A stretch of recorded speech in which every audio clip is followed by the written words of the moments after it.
letter that's blacked out, which I'm not sure exactly what the rest of the context of the letter is. Um, what happened was at that time, Father Vladimir was asking about the other stuff that I talk about, the conspiracy topics, the geopolitical stuff. And the response that my priest gave me back was that when it's anything other than like the strict theological topics, like Rokor can't bless me to talk about, Epstein and sexpionage or any of these geopolitical things. But it's not the same thing as like if I talk about theology, the as you'll see from the email that Metropolitan Hilarion sent, there's nothing that I say that's wrong. So the refrain from blessing has to do with whether or not everything I talk about represents Rokor, which obviously it doesn't. Gotcha. It's conveniently blacked out, obviously, to hide that context.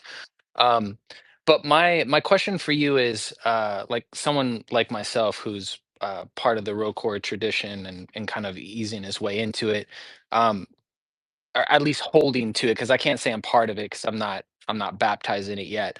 But when does it cross over into teaching versus like just getting into a debate with somebody who's um just kind of spitting out heresies? Like, when is it okay and when is it not okay? And when am I crossing that Well, line? you'll know. By the way, the people who are posting this stuff are people who have incessantly harassed and come after me and Father Deacon Ananias for the last 7 or 8 years. So this is an online troll group that's basically what they do. These are people who literally have no theological or philosophical training in anything, and are literally saying that Orthodoxy teaches Protestant PSA. So number one, they're not people who should even be listened to. Secondly, my priest has come on my channel countless times. I've had Metropolitan Jonah on my channel countless times. So the idea that like there's no, I mean, We just lost you. Yeah, I lost you a little bit there. I was trying to. Also, want to say too, in light of this, that the content providers on Patristic Faith, which Jay is one of them, is under the Patristic Faith Clergy Advisory Board. So that was one of the things that, and is a regular contributor. And of course, anybody in good standing can contribute a piece to Patristic Faith and it can be reviewed by the board. But one of the things is to have accountability. And so those, especially laity who came on to Patristic Faith, are under the authority of clergy and Episcopal blessing as well. So that's really important, just kind of in the good order of the church. Because like you see these troll accounts and stuff like that, we don't know if these people are even Orthodox. Yeah. They hide in anonymity. And, part of teaching and speaking on behalf of the church and saying this is what the church teaches and stuff like that is you have to be under, first of all, you have to be sent by somebody and you have to be under somebody because what if any of us can mess up and say something? Yeah. But if it's like we don't even know it's like, well, I'm not telling you who the priest or what parish because you'll die. It's like, well, then stop talking online about Right. Right. Because this. they can't be held accountable at that and point, also, right? right. Also, Father Deacon, you can speak to the fact that this is coming out of the circles of the people who've literally been saying that Father Deacon Ananias was defrocked, that he's not a real deacon, and that he's lying. And I It's mean, just they just make lies. up nonsense. Yeah, it's just lies. And even when I looked at one criticism of the troll account and I kind of looked into it, the energy essence distinction that Father Ananias made was correct. So it didn't even hold up under scrutiny. So it's just kind of a joke. But I kind of wanted to ask, like, when, like, someone like myself who's not officially baptized into the Orthodox faith yet, am I allowed to debate? Maybe Father knows it, or UJ. Am I allowed to debate people that are spitting out heresies, or should I chill out and kind of learn, get more skin in the game before I start doing that? Yeah, I wouldn't recommend doing it. You Okay. you can phrase, this is what I recommend people. From what I've learned and of what the Orthodox teaches, that's not true. So, do you see how you're separating yourself from a position of authority on everything that I've learned and was taught by my priest? He said this in the catechesis. From what I know, So that's in kind of an act of humility and putting yourself in a position where you're saying you're letting the public know, or whoever you're discussing with, um, I'm learning this, but what I've learned is such and such. Does that make sense? Yeah. But Yeah. for the I wanna be careful on that because I don't wanna, like, even come off as an authority, so even on my account, I've put, like, the all views are my own just to separate me from, being questioned as an authority in the church because I have no blessing to teach, so I'm just kind of trying to figure out how to run that when I see these, heresies being spewed, and obviously, I feel like I understand them, but I can't truly because I don't have, that much time in orthodoxy, obviously. I mean, it's just these accounts are odd. I mean, don't you find it odd that all of us clergy believe the same thing? Um, we're all taught the same way. We're preaching the same stuff. We all, as clergy, we all have the blessing to teach by being ordained, and yet there's some random people online that we don't even know they're Orthodox. They're taking the opposite positions and saying, "Well, that's not actually. These people are wrong. Jay and Deacon are heretics." And I'm like, "That's odd." All the and what do you notice? These people actually call out. Not only do they attack priests, they recently went after Bishop Aaron, called him a heretic, and I'm like, I mean, that should be obvious to the public. It's like everybody's a heretic except you, who's a nobody that has no qualifications, is under nobody, and is a neophyte. I mean, it just should strike everybody. The audience is odd, right? Yeah. Yeah, well, Yeah, that's I all I forgot got. these are Go ahead, these are Jay, the sorry. same accounts that were going on Bishop Irenaeus comments on YouTube and saying that he was Pelagian because he wasn't teaching penal substitutionary atonement, which is a Protestant doctrine. It's just crazy. Like it's insane that anybody would listen to any of these people. And by the way, I sent you in DMs the actual email from Metropolitan Hilarion to my priest. And if you doubt it, I can send you the actual screenshot showing the address that it was to my priest. So because it's cut off, you can't see the. Here, I'll just send you another image of it. You'll see what I No, mean. I appreciate it, Jay. I was gonna ask too, can someone uh teach without being part of clergy officially as well? Is that something that the tradition allows? Sorry, could you ask the question again? Can Yeah, so if laity? yeah, like so if you're not part of clergy, for example, are you allowed to teach or have the blessing of teaching in the tradition?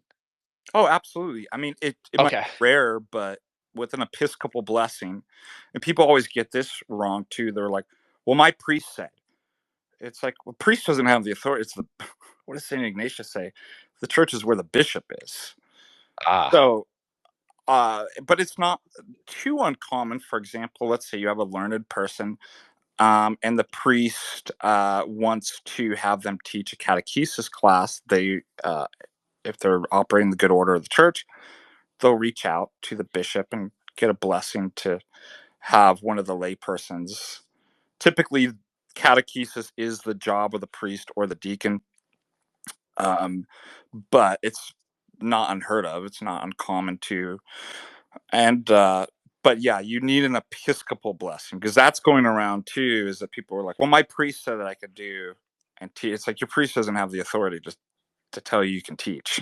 That's a bishop's job. That's why it was Well, important to look what Father Vlad did. w- Father Vlad knew that.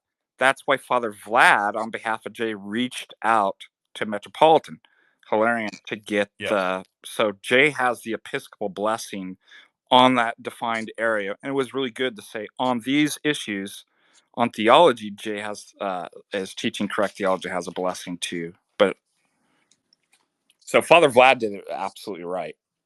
so basically, You the bishop. you can Go add ahead, Jay. My fault. by the way, I was looking through my emails. I still have a copy of the email that Father Vladimir sent to Metropolitan Hilarion about that specific issue about talking about theology. So I don't know if Father Vladimir wants me sharing that, but I'm just saying I have all these receipts still. So if there's some issue, you could actually email or message Father Vladimir and say, "Hey, did Metropolitan Hilarion reply to you about your questions about Jay, 6 years ago, etc." And he'll back all this up. You could ask him.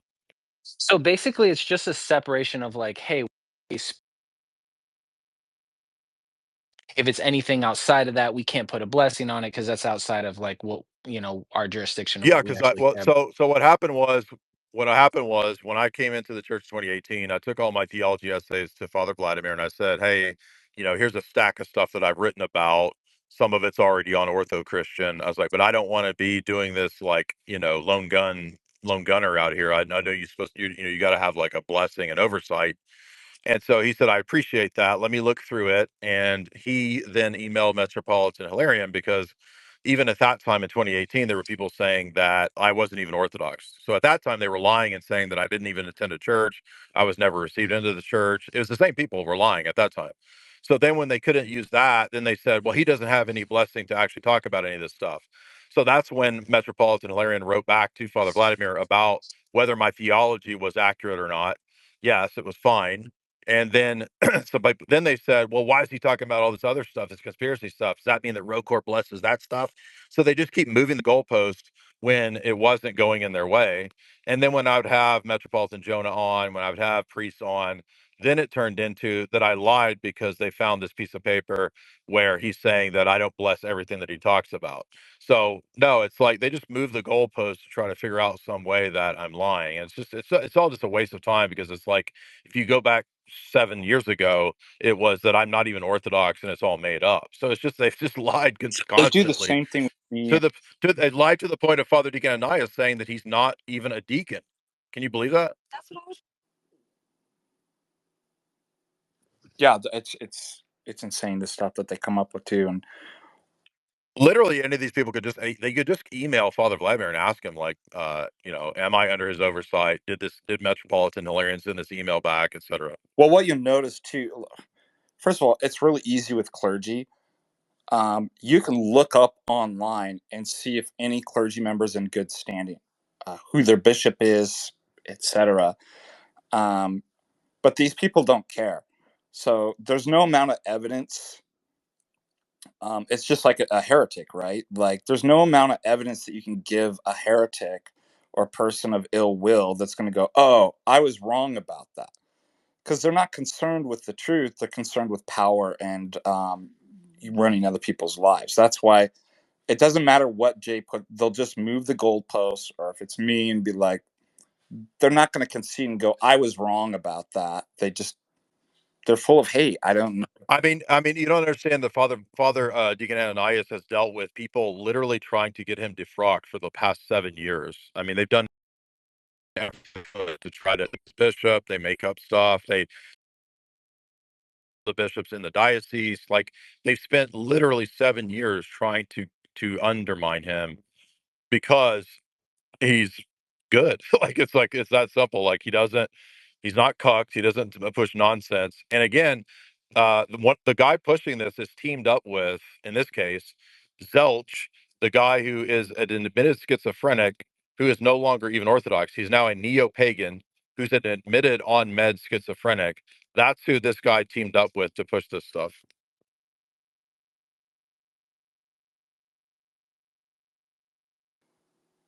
I guess we lost that guy. And also, a Jordan? lot of these guys too are promoting Skittles or known to be involved in Skittles chat rooms and stuff like that too. So it's Yeah, they're actual subversives. That's what people understand is like these people are people that are actually subversive in the sense that they are part of gay stuff. I'm not talking about the guy who has this PSA uh, profile, but he's linked up with the other people who are involved in the subversive stuff. But a lot of these people are too naive. They don't even understand that like subversive people are like messaging them and manipulating them.